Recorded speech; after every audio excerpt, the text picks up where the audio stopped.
গোপালগঞ্জের কোটালীপাড়ায় টানা বর্ষণে ভেসে যাচ্ছে কৃষকের স্বপ্ন। সবজির ক্ষেত ডুবে গেছে পানিতে, নষ্ট হয়ে গেছে একের পর এক গাছ। ফল পাইকারি বাজারে সবজির দাম বেড়েছে লাগাম ছাড়া হারে। নলুয়া ও চকপুকুরিয়া পাইকারি বাজারে করলা, লাউ, শসা, বরবটি প্রায় প্রতিটি সবজি বিক্রি হচ্ছে দ্বিগুণ দামে।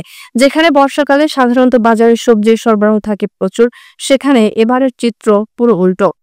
অতিরিক্ত বৃষ্টিতে এলাকার অনেক চাষি পড়েছেন দারুণ ক্ষতির মুখে। তবে যাদের ক্ষেত আংশিক রক্ষা পেয়েছে তারা কিছুটা হলেও পাচ্ছেন ন্যায্য মূল্য। করলা বিক্রি হচ্ছে প্রতি কেজি ৪৫ টাকায়, শসা ও বরবটি ৫০ টাকায়, লাউ বিক্রি হচ্ছে ৩০ থেকে ৪০ টাকা পিচ ধরে। এই অস্বাভাবিক মূল্য বৃদ্ধিতে চাষিদের কেউ কেউ খুশি হলেও ভোক্তাদের কপালে ভাঁজ। বাজারে সবজি কিনতে গিয়ে হাঁসফাঁস করছেন সাধারণ মানুষ। কৃষি বিশেষজ্ঞরা বলছেন জলাবদ্ধতা ও অনিয়মিত আবহাওয়া চাষাবাদের জন্য বড় চ্যালেঞ্জ হয়ে উঠছে। তাই ভবিষ্যতে এমন পরিস্থিতি আরো ঘন ঘন দেখা যেতে পারে বলে আশঙ্কা।